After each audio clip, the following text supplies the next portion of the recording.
Assalamualaikum warahmatullah. Welcome to Health Safety Environment Safety Solution. This is Safety Manager Omar Farooq, Hundambabegs. Today I will discuss IOS Module 1. IOS Module 1, IOS টা কি? আইওসটা হলো institution of occupational safety and health. এটা একটা organization. আর IOSH UK managing safely version 5.0 এটা একটা certification. তাহলে এই দুইটার মধ্যে গেলাম পার্থক্য আছে, একটা হলো অর্গানাইজেশন আর একটা হলো সার্টিফিকেশন। মানে আইওসেরই একটা সার্টিফিকেশন হইল আইওস ইউকে ম্যানেজিং সেফলি। এই জিনিসটা আমাদের ক্লিয়ার হইতে হবে।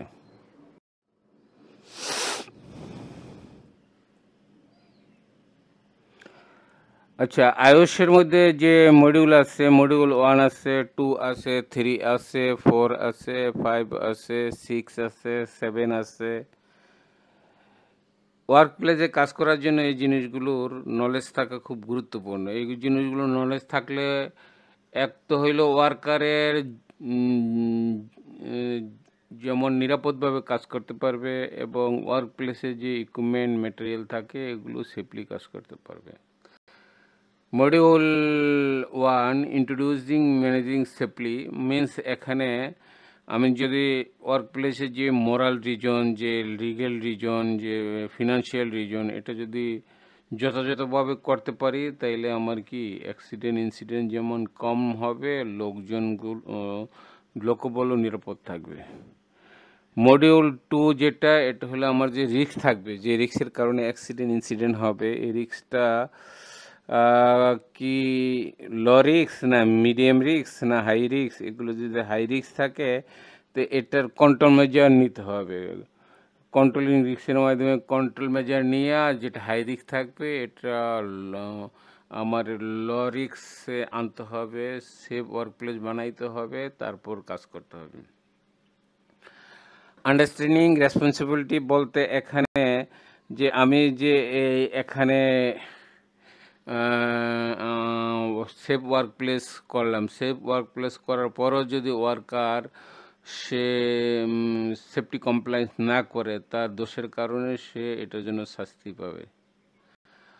অন্যপক্ষে অন্যভাবে হইল যে আমি ওয়ার্কার ঠিকই প্রেজেন্ট ছিল, ওয়ার্কার আন্তরিকতা ছিল, কিন্তু ম্যানেজমেন্টের ল্যাকেজ ছিল। ম্যানেজমেন্ট সেফ ওয়ার্ক প্লেস নিশ্চিত করে না। এই জন্য যদি অ্যাক্সিডেন্ট ইনসিডেন্ট হয়, ম্যানেজমেন্টকে কি ওয়ার্কারকে ক্ষতিপূরণ দিতে হবে। এটার জন্য কেস কামারি হবে, যেটা কোম্পানির গুডউইলও নষ্ট হবে। আন্ডারস্ট্যান্ডিং হ্যাজার্ডগুলো সুন্দরভাবে বুঝতে হবে এবং হ্যাজার্ডটা রিস্কটা বেশি থাকলে এটা কমাইতে হবে। Investigation incident and measuring performance, মানে কোনো যদি ওখানে নেয়ার মিস হয়, কোনো যদি অ্যাক্সিডেন্ট হয়, এটা ইনভেস্টিগেশন করতে হবে। ইনভেস্টিগেশন করার পরে 7 নম্বর যেটা, সেটা আমার এটা রিপোর্ট করতে হবে। রিপোর্ট আকারে এটা জমা রাখতে হবে। এটা কেন আমার এটা একটা হইল ম্যানেজমেন্টের যে জমা দিতে হবে, তারপর এনফোর্সমেন্ট এজেন্সিকে জমা দিতে হবে, ইন্স্যুরেন্স কোম্পানিকে জমা দিতে হবে। এই জন্য এটা ডকুমেন্ট ইনভেস্টিগেশন করার পর আমার রিপোর্ট করতে হবে। নেয়ার মিস হইলে নেয়ার মিস রিপোর্ট করতে হবে, অ্যাক্সিডেন্ট হইলে অ্যাক্সিডেন্ট রিপোর্ট করতে হবে, আর এটা ডকুমেন্ট হিসাবে জমা রাখতে হবে। ইন্স্যুরেন্স কোম্পানিও দিতে হইতে পারে, এনফোর্সমেন্ট এজেন্সিরও দিতে হইতে, টপ ম্যানেজমেন্টের কি দেখাইতে পারে, অডিটের সময় এগুলো দেখতে পারে।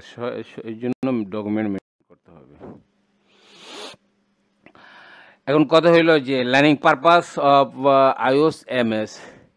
আইওস এমএস থেকে আমরা কি কি শিখব? To understand the importance of safety at work place, এটা অলরেডি আমরা আলোচনা করছি। আমরা যদি মোরাল রিজন, লিগেল রিজন আর ফিনান্সিয়াল রিজনটা করতে পারি তাইলে এটা গুরুত্ব বহন করবে, ইম্পর্টেন্সই বহন করবে। অ্যাক্সিডেন্ট কম হবে, ইনসিডেন্ট কম হবে, ম্যাটেরিয়াল নিরাপদ থাকবে, ইকুইপমেন্ট নিরাপদ থাকবে।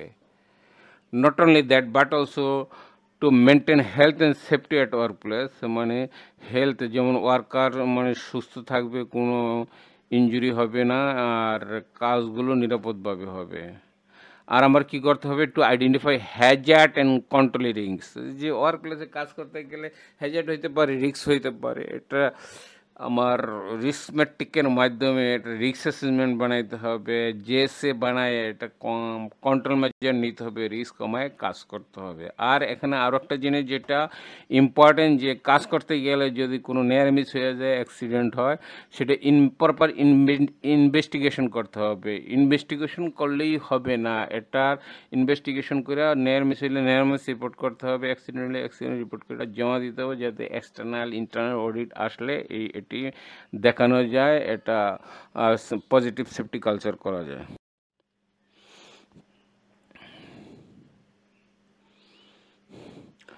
এখন হোয়াট ইজ সেফটি, আমরা সংক্ষেপে বলতে পারি Hazard and risk free work environment and work place. যেই ওয়ার্ক প্লেসে, যে ওয়ার্ক এনভায়রনমেন্টে হ্যাজার্ড নাই, রিস্ক নাই, সেটা হলো সেফটি। এবং সেফলি কাজ করার জন্য একটা লোকের কম্পিটেন্ট হইতে হবে, কম্পিটেন্সি থাকতে হবে। What does competency or cat actual means, মানে ওয়ার্ক প্লেসে সে যে ইঞ্জিনিয়ার হোক আর প্রজেক্ট ডাইরেক্টর হোক, ওয়ার্কার হোক, তার তার যে কাজ, সেই কাজে তার 4টা গুণে গুণান্বিত হইতে হবে। সেই কাজে তার নলেজ থাকতে হবে, সেই কাজে তার অ্যাবিলিটি বা স্কিল থাকতে হবে, সেই কাজে তার ট্রেনিং থাকতে হবে, সেই কাজে তার এক্সপিরিয়েন্স থাকতে হবে, কম্পিটেন্ট থাকতে হবে। কম্পিটেন্ট হইলে সে যেমন ওয়ার্ক প্লেসটা নিরাপদ রাখতে পারবে এবং দক্ষতার সহিত কাজ করতে পারবে। অলরেডি আমরা আলোচনা করছি আইওস মানে institution of occupational health and safety, এটা ইউকে বেস সেফটি অর্গানাইজেশন, এটা হলো সেফটি অর্গানাইজেশন, এটা আমাদের মনে রাখতে হবে।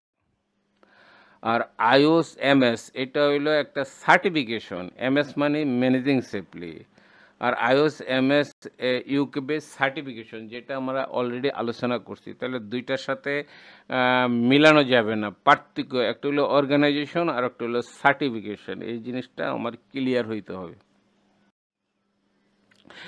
এখন কথা হইলো যে আইওস 100 মার্ক পরীক্ষা থাকে, আইওস এমএস এক্সাম পার্ট 2 ধরনের পরীক্ষা থাকে, একটা এমসিকিউ থাকে আর একটা হলো রিস্ক অ্যাসেসমেন্ট থাকে।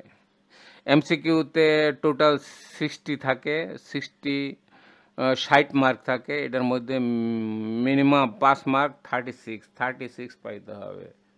তাহলে আমার কি করতে হবে, তাইলে আমার রিস্কটা বুঝতে হবে এবং এটার রিস্ক কীভাবে কমানো যায়, মানে ব্যাপারটা হইলো যে আমার কি লাইকলিহুড কীভাবে কমাইতে হয়, কনসিকুয়েন্স কীভাবে কমাইতে হয় এবং এটা কমাইয়া কীভাবে রিস্ক অ্যাসেসমেন্ট করতে হয়, এটা আমার বুঝতে হবে। তাহলে আমি রিস্ক অ্যাসেসমেন্ট সুন্দরভাবে করতে হবে এবং প্রতিটা জিনিস যদি সুন্দরভাবে বুঝে আমি মাল্টিপল অ্যান্সারগুলো উত্তর দিতে পারবো। তাহলে টোটাল মার্ক হলো 60, 5 মার্ক হলো 36, এটা হলো মাল্টিপল এমসিকিউ। রিস্ক অ্যাসেসমেন্টে হলো 40, 5 মার্ক হলো 24, অলরেডি আপনারা বুঝতে পারছেন। এখন হইল মূল জিনিস, মডিউল 1 টপিক্সটা ইন্ট্রোডিউস ম্যানেজিং সেফলি, মানে কিভাবে আমি নিরাপদভাবে কাজ করতে পারবো এবং এক নাম্বার কি লার্নিং, এক নাম্বার হলো why it is important managing safely and what is rule influencing managing safely, এই জিনিসগুলি আমরা বিস্তারিত কি আলোচনা করব। এখানে একটা ছবি দেওয়া হয়েছে, 10 মিটার উপর থেকে একটা লোক পড়লে কী ক্ষতি হতে পারে। 10 মিটার উপর থেকে অনেক ধরনের সমস্যা হতে পারে। এখানে পড়লে ওয়ার্কার এরকম অ্যাক্সিডেন্ট হইতে পারে, অ্যাক্সিডেন্ট হলে মেডিকেলে নিয়ে যেতে পারে, মেডিকেল নিয়ে যেতে হবে, মেডিকেলের সাথে সাথে তার ফ্যামিলির জানাইতে হবে, ফ্যামিলির মন মানসিকতা ডাউন হবে, খারাপ হবে। মেডিকেলে নিলে তার মেডিকেল কস্ট আছে, যে কদিন থাকবে ওইটার একটা কস্ট আছে, তার স্যালারি আছে, এটা একটা ক্ষতি না। আর অ্যাক্সিডেন্ট হইলে এটা ডাইরেক্ট কস্ট থাকতে পারে, ইনডাইরেক্ট কস্ট হইতে বেশি ফ্যাটালিটি হইলে মানে আমার কাজটা ক্লোজ করে দিতে পারে, ইনভেস্টিগেশন হইতে পারে, লাইসেন্স ক্যান্সেল করে দিতে পারে, অনেক সমস্যা হইতে পারে। এই জন্য একটা অ্যাক্সিডেন্ট যাতে না হয়, এই জন্য আমাদের এটার কি পদক্ষেপ নিতে হবে যাতে সেফলি কাজ করা যায় ওয়ার্ক প্লেসে।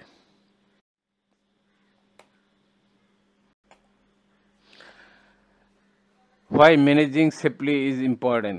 Health and safety at workplace are achieved by the prevention accident in health, and there are three primary factors for the prevention of accident in health that require it to be provide the same concern as other matters such as quality, development, revenue, etc. There are three key reasons to manage safely: moral, legal, financial. এখন মূল কথাটা হইলো যে আমি যদি moral reason, legal reason, financial reason ঠিক মতো maintain করি, তাইলে ওয়ার্কার যেমন নিরাপদে কাজ করতে হবে, আমার যে প্রোটেকশন, আমার যে কাজের গতিটাও দ্রুত হবে। এই জন্যই এটা খুব গুরুত্বপূর্ণ ওয়ার্ক প্লেসে, খুবই গুরুত্বপূর্ণ। নাইলে আমি বছর পর বছর 40 বছর কাজ করলে আমার সেফটি নাই, আগুন লাগলো মানে পুরা সম্পদও পুড়ে গেল আর লোকজনও পুড়ে গেল, আমার 40 বছরের যত কষ্টের ফল সব শেষ হয়ে গেল। এই জন্য আমার moral reason, legal reason, financial রিজনের দিকে কি গুরুত্ব। এখন আমরা মোরাল রিজনটা একটু আলোচনা করব। Why managing safely is important. এখানে মোরাল রিজন বলতে যেটা duty of care, it is the humanitarian responsibility employer to prevent worker for injury, provide safe workplace। এখানে যেটা হয়েছে যে মালিক পক্ষের দায়িত্ব হইল যে ওয়ার্কার যে ওয়ার্কপ্লেসে কাজ করবে তাকে ইনজুরি থেকে বাঁচানো এবং সেফ ওয়ার্কপ্লেস নিশ্চিত করে, এটা ডিউটি অফ কেয়ার বা মালিক পক্ষের দায়িত্ব। 2 নম্বর যেটা pain and suffering.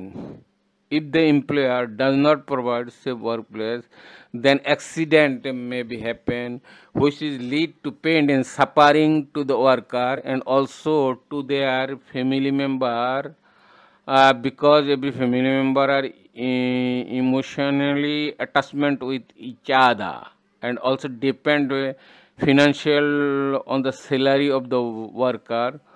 So it is a humanitarian duty of employer to prevent workers and their family for such pain and suffer। এখানে যে জিনিসটা ক্লিয়ার করা হয়েছে যে মালিক পক্ষের যদি সেফ ওয়ার্কপ্লেস নিশ্চিত না করে তাহলে কি এখানে অ্যাক্সিডেন্ট হইতে পারে। অ্যাক্সিডেন্ট হইলে ইনসিডেন্ট হইলে কে কষ্ট পাবে? ওয়ার্কার কষ্ট পাবে। ওয়ার্কার শুধু কষ্ট পাবে না, ওয়ার্কার ফ্যামিলি মানসিকভাবে কি মোরাল ডাউন হবে, তাদের মন খারাপ হবে। শুধু মন খারাপ হবে না, এবং তা সে যে কাজ করার কারণে মান্থলি একটা স্যালারি পাইতো, স্যালারিটার উপর ডিপেন্ড করে এটা ফ্যামিলিটা চলতো, ওইটার একটা প্রভাব পড়বে। তাই হইল মালিক পক্ষের দায়িত্ব হবে কি, মালিক পক্ষের দায়িত্ব হবে যাতে ওয়ার্কার সেফে থাকে, ওয়ার্কার যাতে কষ্ট না পায়, ওয়ার্কার যাতে সাফারিং না হয়, এই দিকে মালিক পক্ষের কাজ করতে হবে। মোট কথা সেফ ওয়ার্কপ্লেস নিশ্চিত করতে হবে যাতে কাজটা নিরাপদে হয়, প্রোটেকশনও সুন্দর হয়, এই জিনিসটাই নিশ্চিত করতে হবে। Societal expectation. Every society expects that worker must receive salary, return to their work, and they should get injury. They should not get injury. So employer must maintain good standard health and safety to meet the expectation of society। আমরা সামাজিকভাবে একটা জিনিস আশা করি যে একটা লোক কোম্পানিতে কাজ করবে, মাস গেলে স্যালারি পাবে, এবং শুধু মানে স্যালারি পাবে মাস গেলে এটাই না, সে যাতে যেরকম সুস্থভাবে ফ্যামিলি থেকে গেছে এবং সুস্থভাবে ফিরে আসে।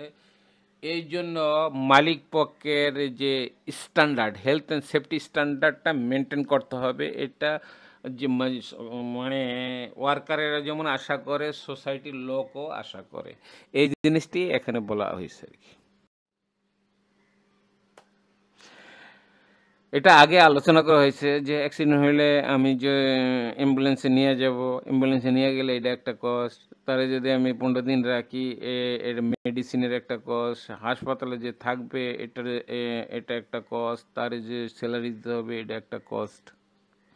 এবং শুধু not only that but also ওয়ার্কারের ফ্যামিলির মন মানসিকতা কি খারাপ হবে। মানে যখন এই যে সে মালিক পক্ষের লোক ওয়ার্কারের জানাইতে গেছে, যখন জানাইতে গেছে তার মন ডাউন হয়েছে, শুধু তার মন ডাউন হয় না, তার যে আত্মীয় স্বজনের মনও খারাপ হয়েছে। শুধু আত্মীয় স্বজনের মন খারাপ হয় না, যে তা আত্মীয় স্বজনের সাথে সামাজিকভাবে যারা জড়িত এদের মনও খারাপ হয়েছে।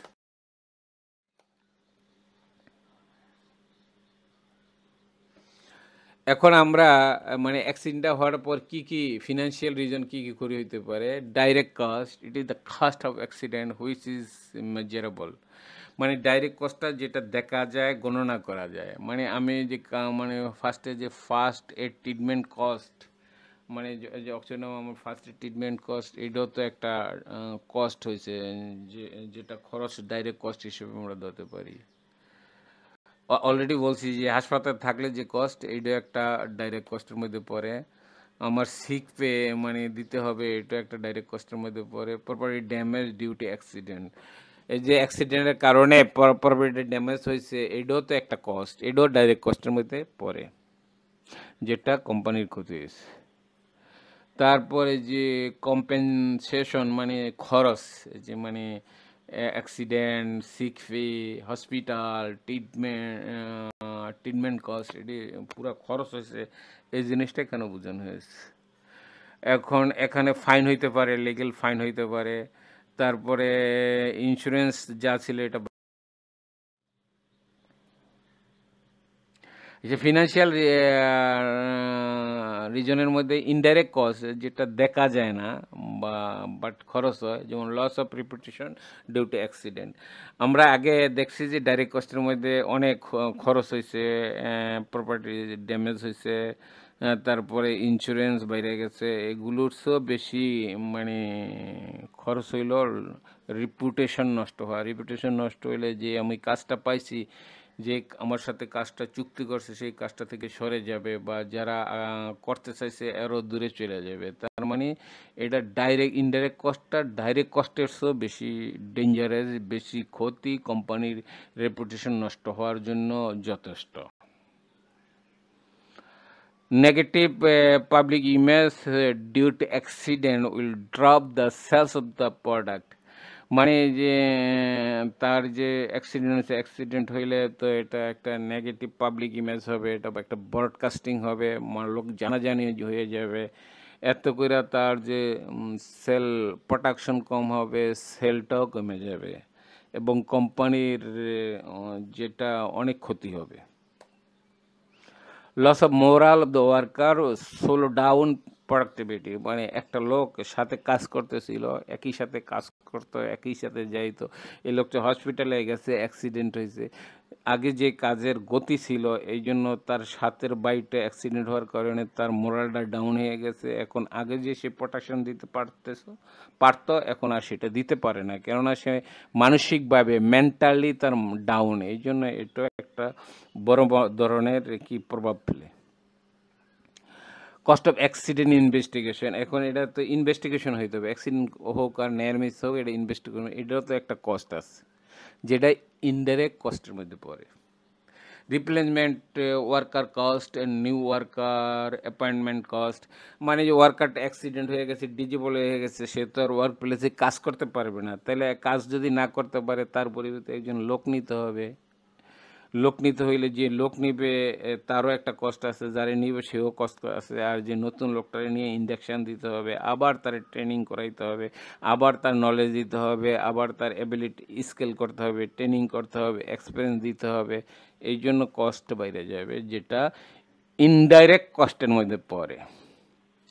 Cost of training replacement worker, মানে যে ওয়ার্কারটা ডিজেবল হয়ে গেছে, এটার পরিবর্তে যে ওয়ার্কার আনলাম, এটার জন্য যে আবার বিভিন্ন ধরনের ট্রেনে, এটারও একটা কস্ট আছে।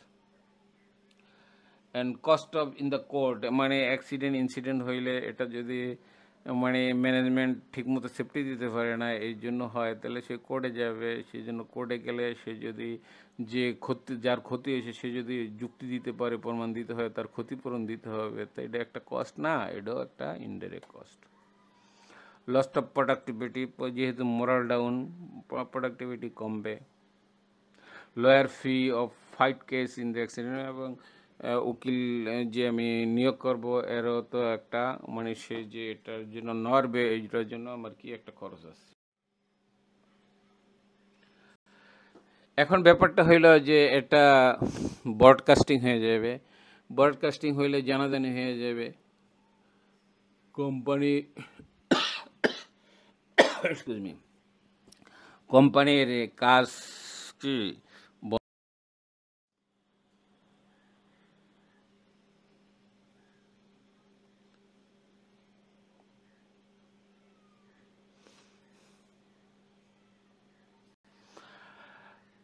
তারপর হলো লিগেল রিজন। লিগেল রিজন হইল every country has a legal or health and safety as per international labour ল।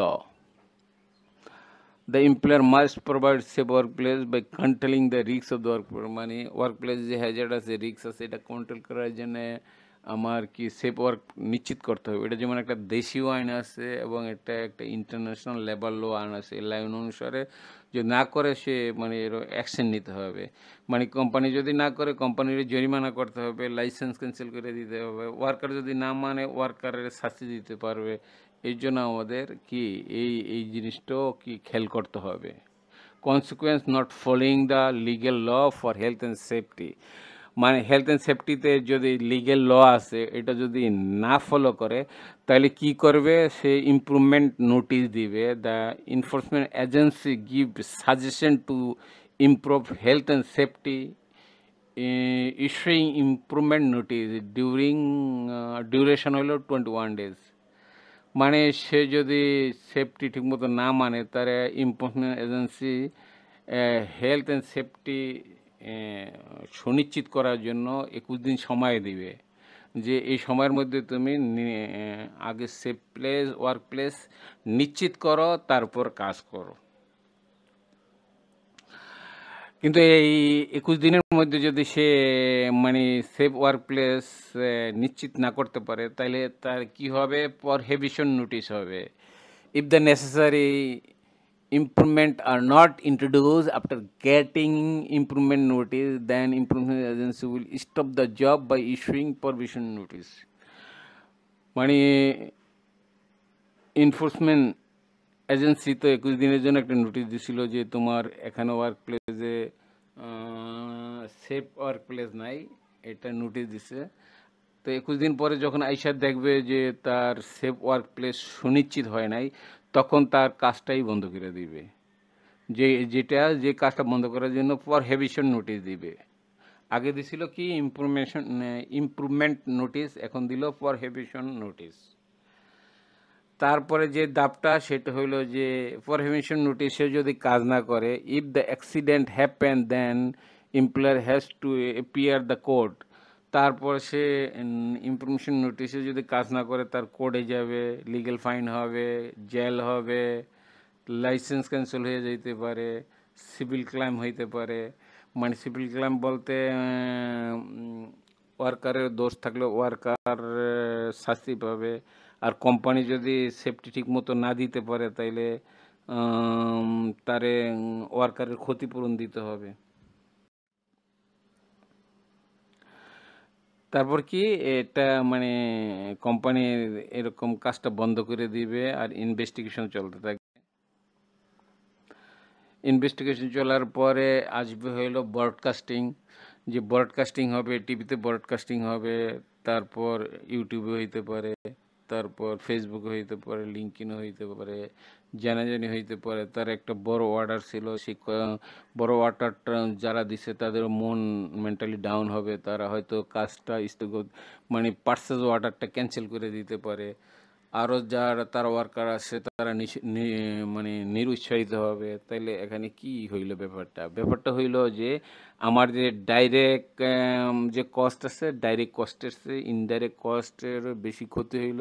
এর চেয়ে বেশি ক্ষতি হইল যে গুডউইল নষ্ট হয়ে যাওয়া। গুডউইল নষ্ট হইলে কি ক্ষতি হইল, যে আমার যে বড় বড় অর্ডারগুলো আছে এগুলো কি ক্যান্সেল হয়ে গেল, আর লোকজন আসবে না। এই জন্য হেলথ অ্যান্ড সেফটি নিশ্চিত করতে হবে। ওয়ার্ক প্লেসে কাজ করতে হইলে কি আমার আগে নিজের কিভাবে নিরাপত্তা করা যায়, ওয়ার্কারের কীভাবে নিরাপত্তা করা যায়, ইকুইপমেন্টের কীভাবে নিরাপত্তা করা যায়, ম্যাটেরিয়াল কীভাবে নিরাপদ করা যায়, এটা চিন্তা করতে হবে।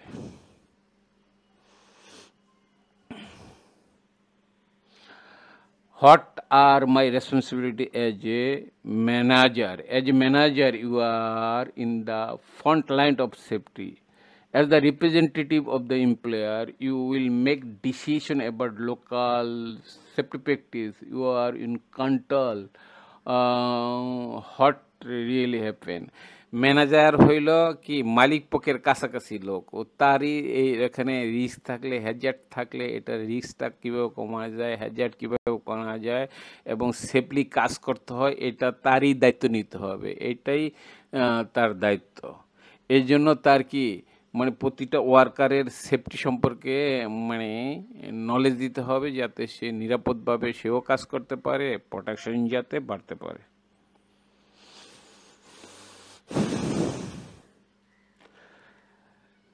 ম্যানেজারের যে প্রথম কাজটা করতে হবে সেটা হলো অ্যাপয়েন্টমেন্ট কম্পিটেন্ট ওয়ার্কার, ক্যাট হইতে হবে। ক্যাট যেটা কয়েকবার আলোচনা করছি, যে ওয়ার্কার হবে তার যে কাজ করবে, সে এরকম ব্যাংকসম্যান হোক, আর সিগন্যালম্যান হোক, লিফটিং সুপারভাইজার হোক, ইঞ্জিনিয়ার হোক, আর সেফটি ম্যানেজার হোক, আর কনস্ট্রাকশন ম্যানেজার হোক, তার লাইনে তার 4টা গুণ থাকতে হবে। তার নলেজ থাকতে হবে, তার অ্যাবিলিটি থাকতে হবে, তার ট্রেনিং থাকতে হবে, তার এক্সপিরিয়েন্স থাকতে হবে।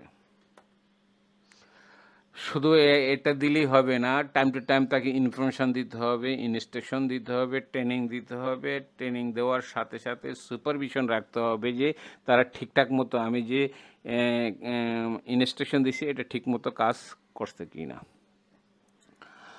আর একটা জিনিস যেটা দেখতে হবে সেটা হইল contact safe system of work.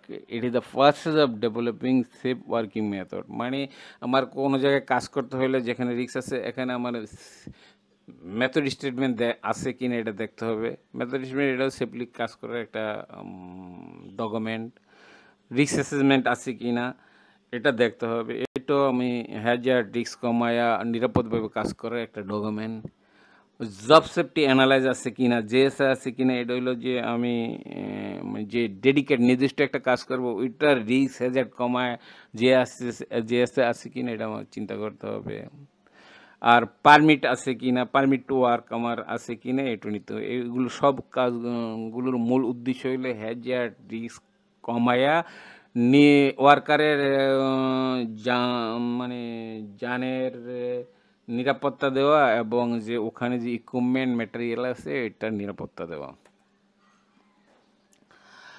আমার কাজ করার সেফ ওয়ার্ক প্লেসে মানে লাইটিংটা সুন্দর আছে কি না, ভেন্টিলেশন আছে কি না, কাজ করার জায়গাটা যথেষ্ট পরিমাণ আছে কি না, হাউসকিপিং আছে কি না। হাউসকিপিংটা most important. Slip trip hazard হইতে পারে, অ্যাক্সিডেন্ট হইতে পারে, এই জন্য হাউসকিপিং, কাজের আগে হাউসকিপিং করতে হবে, কাজের পরে হাউসকিপিং করতে হবে। হাউসকিপিং কি is the first and last law of safety. মানে সেফটির first and last law of safety. So housekeeping very important. তারপর আমার কি করতে হবে, প্রোভাইড সেফ ইকুইপমেন্ট। ইকুইপমেন্ট মানে ইকুইপমেন্টের মধ্যে all dangerous part of the equipment must be guarded. যেটি ডেঞ্জারাস পার্ট আছে এটা আনগার্ডেড থাকলে গার্ডেড করতে হবে। Safety device must be in working condition. Safety ডিভাইসগুলো যেটি আছে এটি ওয়ার্কিং কন্ডিশনে থাকতে হবে। ওয়ার্নিং সাইন দিতে হবে, প্রপার ইন্সপেকশন করতে হবে, মেনটেনেন্স করতে হবে।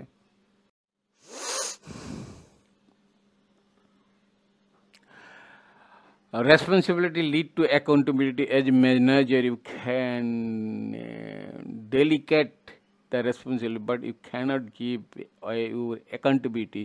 You are the unlimited accountability. একটা ম্যানেজার রেসপন্সিবিলিটি দায়িত্বটা ভাগ করে দিতে পারি, কিন্তু জবাবদিহিতাটা তারই করতে হবে। একটা অ্যাক্সিডেন্ট থাকলে এটার জবাবদিহি তারই করতে হবে যে কেন সে কম্পিটেন্ট লোক নিয়োগ দেয় নাই, কেন সে এরকম প্রপার ডকুমেন্ট মেনটেন করে নাই, কেন সে রিস্ক অ্যাসেসমেন্ট ফলো করে নাই, কেন সে জিএসএ ফলো করে নাই, কে permit to work method statement করে নাই, এটা তারই জবাবদিহি করতে হবে। তার মানে যে ম্যানেজারের শুধু দায়িত্ব না, তার জবাবদিহিতাও করতে হবে। এই জন্য তার প্রতিটা কাজ আগে সেফ ওয়ার্ক প্লেস আছে কি না এটা আগে নিশ্চিত হইতে হবে। আচ্ছা, এখন হইলো যে আমরা যে এত সেফটি মেজার ফলো করলাম, এতে ফলো করার কারণে কি হইল, এটা একটা পজিটিভ সেফটি কালচার হবে, benefit of positive health and safety practice হবে, মানে increase level of health and safety culture. Health and safety culture যে জিনিসটা এটা বৃদ্ধি পাবে, মানে এটা মানুষের সেফটি কালচারটা মানে মন থেকে নেওয়ার একটা আগ্রহ পয়দা হবে। আর কি হবে, আমার যদি আমি সেফ ওয়ার্ক প্লেস নিশ্চিত করতে পারি, ইনক্রিজ প্রোটেকশন রেট আগে যা আছে এর চেয়ে বাড়বে। তারপর কি হবে, ইমপ্রুভমেন্ট স্টাফ মোরাল, মানে ওয়ার্কারদের মধ্যে যে তার নৈতিকতা মনোবল এটাও বাড়বে করার কারণে।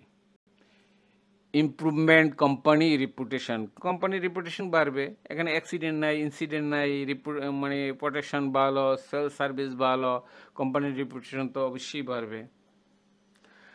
আরেকটা কি হবে, ভালো কাজগুলো করার পর আমার রিডিউস অ্যাক্সিডেন্ট রেটগুলো আবার কমে যাবে। রিডিউস ইল হেলথও কমবে, মানে আমি যদি ওয়ার্ক প্লেসটা সুন্দর থাকে তাহলে তো আমি ইন হেলথ অ্যাক্সিডেন্টটা অবশ্যই কমবে। And reduce damage to equipment ড্যামেজটা কমবে। অ্যান্ড রিডিউস স্টাফ কমপ্লেন, আগে যে ওয়ার্কারদের যে কমপ্লেন ছিল এখন আর কমপ্লেন নাই, ঠিক মাসে ঠিক মতো বেতন দেয়, সেফলি ওয়ার্ক প্লেস তৈরি করছে, টপ ম্যানেজমেন্টের কমিটমেন্ট ঠিক, তাইলে ওয়ার্কারের আর এখানে কীভাবে কমপ্লেন থাকবে, সে তো আর কমপ্লেন করবেই না। রিডিউস স্টাফ অ্যাবসেন্টি, আগে কাজ ঠিক মতো বেতন না দিলে মোরাল ডাউন ছিল, অ্যাবসেন্টি করতো, 10 দিন কাজ করতো, একদিন বন্ধ থাকতো। যখন এখন বেতনও ভালো, কাজের পরিবেশও ভালো, এনভায়রনমেন্ট ভালো, এখন অ্যাবসেন্টিও নাই, ঠিক রেগুলারলি আসে। রিডিউস স্টাফ টার্নওভার হইলো যে আগে 100 জন লোক ছিল, এখন কয়েকদিন পরে দেখি 90 জন, পরের দিন দেখি আবার 80 জন, মানে কাজে যে সেফটি ছিল না, তার যে ওয়ার্কারদের ফ্যাসিলিটি এটা ছিল না, এতে স্টাফ মানে লোকজন আসে আবার চলে যায়। এই জন্য যেহেতু এখানে পজিটিভ সেফটি কালচার আছে, এখানে আর স্টাফ টার্নওভার হবে না, স্টাফ টার্নওভারটাও কি কম হয়ে যায়। হ্যাঁ, রিডিউস ইকুইপমেন্ট ড্যামেজটা যেহেতু ওয়ার্ক প্লেস সেফ, ইকুইপমেন্ট ড্যামেজও কম হবে, স্টাফ টার্নওভারও কম হবে, অ্যাবসেন্টিও কম হবে, কমপ্লেন্টও কম হবে, ইনহেলথ কম হবে, অ্যাক্সিডেন্ট কম হবে, ইন্স্যুরেন্সটাও কি কমবে, ফাইনটা।